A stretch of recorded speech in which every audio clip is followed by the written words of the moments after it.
ఇది మరి ఇండస్ట్రీ టాకేమో ఎక్కువ రెమ్యునరేషన్ అడుగుతున్నట్టుగా ఉంది, నిజమేనా? లేదండి, రెమ్యునరేషన్ గురించి నేను ఎప్పుడు ఇంత అయితేనే చేస్తాను ఎప్పుడు పెట్టలేదు నేను కండిషన్. స్టోరీ అంటే హీరోగా నాకు ఇంత రెమ్యునరేషన్ ఇస్తేనే నేను కమిట్ అవుతానేది అట్లేం లేదండి, అట్లేం లేదు. అంటే నాకు 2-3 సబ్జెక్ట్స్ ఆల్రెడీ విన్నాను. వాళ్ళు మేబీ కన్ఫర్మేషన్ రావాలి వాళ్ళ సైడ్ నుంచి. ఓకే. అయితే డబ్బుల విషయంలో I'm not here to make money అండి. ఓకే. నాకు డబ్బులు సంపాదించుకోవడానికైతే నేను సాఫ్ట్వేర్ జాబ్లో నాకు ఆల్రెడీ మంచి ఆపర్చునిటీ ఉండింది యూఎస్లో జాబ్ చేస్తే నాకు డబ్బులు రావడానికి. కానీ నేను సినిమా కోసం అని వచ్చాను. సో డబ్బులు పర్టికులర్గా ఇంత అయితేనే చేస్తాను లేకపోతే చేయను అనేది అయితే లేదు. నాకు సబ్జెక్ట్ నచ్చి కంటెంట్ బాగుండి నాకు దానికి వాల్యూ ఉంటుంది నాకు చేస్తే అంటే నేను దాంట్లో ఎంత రీజనబుల్గా అయితే అంత రీజనబుల్గా ఆర్ వాళ్ళకి ఎలాంటి సపోర్ట్ కావాలంటే అలా సపోర్ట్తో చేస్తాను తప్ప పర్టికులర్ డబ్బుల కోసం సినిమాలు వదిలిపెట్టుకోవడం అంటే I don't like it. Light అదే. ఓకే. కానీ ఎంటైర్ మీ కెరీర్లో అండి మిమ్మల్ని పెయిన్ఫుల్గా బాధ పెట్టిన సందర్భం ఏంటండి? పెయిన్ఫుల్ అంటే ఈశ్వర్ సినిమా అప్పుడు అనుకుంటా, మాకు బ్రేక్ చెప్తే మేము వెళ్ళి లంచ్ చేసుకుంటున్నాం. ఫైట్ మాస్టర్ వచ్చి లంచ్ ఎవరు చేయమన్నాడు, మిమ్మల్ని రమ్మండి షార్ట్ ఉంది ఇప్పుడు రెడీగా, ప్లేట్లు తింటున్న ప్లేట్ పక్కన పెట్టేసి ఫస్ట్ టైం లైఫ్లో ఎప్పుడూ అమ్మా నాన్న దగ్గర నాకు అలాంటి సిచ్యువేషన్ రాలేదు. ఓకే. సో తింటున్న ప్లేట్ అయిపోయిన తర్వాత షార్ట్ రెడీ ఓకే అని చెప్పేసి అది చాలా అంటే ఎప్పుడు మాకు నేర్పించింది ఏంటంటే అన్నాన్ని ఇన్సల్ట్ చేయకూడదు, అన్నం వదిలేయకూడదు ఆర్ అన్నాన్ని పడేయకూడదు అనేది ఒక మాకు లెసన్ లాగా మాకు ఇంట్లో నేర్పించారు. అలాంటిది అన్నం మధ్యలో వదిలేసి వెళ్ళడం అంటే రేపు అన్నం దొరుకుతుందో ఏదో పాపం తగులుతుందా అలాంటి బాధపడ్డ సందర్భాలు ఉన్నాయి. ఇంకొకసారి ఏంటంటే చాలా మటుకు సినిమాల్లో అవకాశాల కోసం మనం వెళ్తూ ఉంటాం కదా, ఆఫీసులకు కానీ ఎప్పుడైనా వెళ్ళినప్పుడు చాలా హీనంగా మాట్లాడే కొంతమంది ఉంటారండి అక్కడ ఆ ప్రొడక్షన్ దగ్గర. మేనేజర్స్ కావచ్చు లేదా డైరెక్షన్ డిపార్ట్మెంట్ అనుకోవచ్చు. డైరెక్షన్ డిపార్ట్మెంట్ కంటే మేనేజర్స్. ఓకే. మేనేజర్స్ రీసెంట్గా అయితే ఒక స్టూడియో ఇన్ఛార్జ్ రీసెంట్గా అది. ఓకే.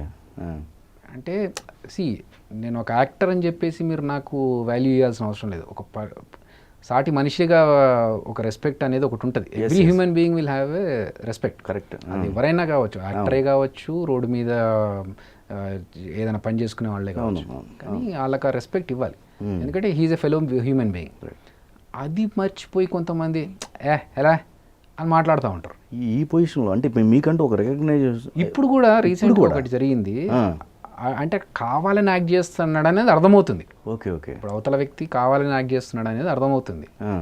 కారు ఎందుకు బండి లోపల పెట్టారు, బయట పెట్టండి, ఎవరిని అడిగి వచ్చారు మీరు లోపలికి? అరే నేను లోపలికి స్టూడియో లోపలికి రాలేదు, పార్కింగ్లోనే ఉన్నాను. I have not intruded in to your private property, I'm still in the parking.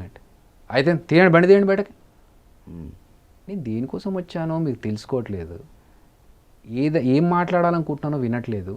ఏంటండి అసలు మీరు అని మాట్లాడుతున్నా, నువ్వు అని మాట్లాడుతున్నారు, అసలు ఏంటి ప్రాబ్లం మీది అని అడిగా. నాకంటే సరేలే అప్పుడు అనిపిస్తుంది అన్నట్టు, తప్పు మనది కాదు, వాడికి సైకలాజికల్ ప్రాబ్లం ఉన్నట్టుంది.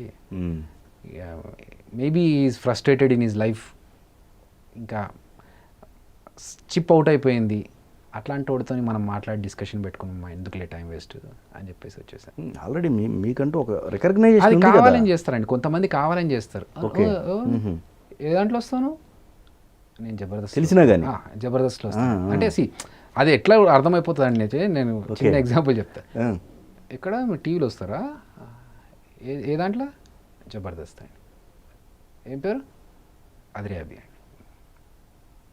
చూడా నేను, నాకు అలవాటు లేదు టీవీ చూసుడు. ఓకే పర్లేదండి, అందరు చూడాల్సిన అవసరం లేదండి. నేను పవన్ కళ్యాణ్, మహేష్ బాబునా అవసరం లేదండి. మీరు టీవీ చూడాల్సిన అవసరం లేదు, నన్ను చూడాల్సిన అవసరం అంతకన్నా లేదు, పర్లేదండి. అవును, ఈ రోజా, నాగబాబు గారు వాళ్ళంతా నవ్వేది నిజమే నవ్వుతారా? నువ్వు టీవీ చూడడానికి నీకు ఎట్లా తెలిసి ఇవన్నీ? అవును. అది మనకు అప్పుడు అర్థమైపోతుంది, ఇప్పటిదాకా పేకిండు అని చెప్పి కావాలని చేస్తున్నాడు. సో ఇవన్నీ అంటే అది అవతలలోడి యూనో చిన్న మెంటాలిటీ అంటే దాన్ని ఏమంటారు, దాన్ని నారో మైండెడ్నెస్. కానీ ఇండస్ట్రీలో ఇవి ఎక్కువ అండి కదా, కావాలని పర్టికులర్గా కొన్ని. నేను చూడనండి జబర్దస్త్, అయ్యా నేను చూడను. నాట్ ఓన్లీ ఈ సందర్భంనే కాదు, మీకు చాలా సిచ్యువేషన్లు ఎదురై అదే ఉంటాయి, అంటున్నా. ముఖ్యంగా ఇండస్ట్రీలో చాలా మంది ఎదురుతూ అంటుంటారండి ఉంటాయి. నేను చూడండి అబ్బే ఏ టైంకి వస్తుంది జబర్దస్త్, ఓకే ఏం నాకు పెద్దగా అంటారు. మళ్ళీ కట్ చేస్తే "ఆ, ఆయన అప్పారావు మొన్న స్కిట్లో అదేందండి అది అందుక ఎవడికి చెప్తున్నారు మీరు చూడని అంటే చూడని, ఓకే వదిలేసేయండి దాని గురించి. ఇప్పుడు సుధీర్ రష్మిది నిజమేనా అని అడుగుతూ ఉంటారు మళ్ళీ. నీకు జబర్దస్తే తెలియదు, జబర్దస్తే చూడ, ఎందుకంటే వాళ్ళకి ఈగో చెప్పుకోవాలంటే మేము చూసాము అని చెప్పుకోవడానికి తప్పే ఉంది అదేంటి దాంట్లో. నాకు ఆ విషయంలో వెంకటేష్ గారు చాలా గ్రేట్ అండి. ఓకే. హీరో వెంకటేష్ గారు ఆయన కలిసిన 2-3 సార్లు ఏ భలే వేస్తారా మీరు కామెడీ షోలో అని చెప్పి ఆయన 2-3 సార్లు అప్రిషియేట్ చేశాడు. ఓకే. అంత పెద్ద హీరో అదే ఆయన చూస్తాడని కూడా మనం ఎక్స్పెక్ట్ చేయము, అంత టైం కూడా దొరుకుతుంది. అలాంటిది ఆయన అప్రిషియేట్ చేశాడు. ఒకసారి మెసేజ్ పెడితే కూడా చాలా మంచి రెస్పాన్స్ ఇచ్చారండి. Super super skills, keep it up rocking అని చెప్పేసి. ఓకే. జగపత్ బాబు గారు కానీ వెంకటేష్ గారు కానీ. సో అలా చెప్పేవాళ్ళు ఉంటారు. అలా వాళ్ళు చూస్తున్నారంటే మనకు మోటివేషన్ ఉంటుంది. మాకేంటంటే ఓ వీళ్ళు చూస్తున్నారు, అంత పెద్ద హీరోలు చూస్తున్నారంటే మనం ఇంకా బాగా చేయాలని ఒక మోటివేషన్. ఎగ్జాక్ట్లీ. అంతేకాని కొంతమంది చేస్తూ ఉంటారు యాక్టింగ్ అంతే. ఈ యాక్టింగ్ చేసే వాళ్ళంతా మిడిల్కి లేదా కింద లోయర్ అంతే అండి, పై స్థాయిలో వాళ్ళు అంత ఇదిగా చేయరు. వాళ్ళు ఏంటంటే యూనో కొన్నిసార్లు ఎలా ఉంటుందంటే వాళ్ళ ఫ్రస్ట్రేషన్స్ అన్ని ఎదుటోడి మీద అది కూడా పెట్టేసి. అవునవును. ఓకే దట్స్ ఓకే, అది వాడి ప్రాబ్లం మనది కాదు. అవునవును, ఎగ్జాక్ట్లీ.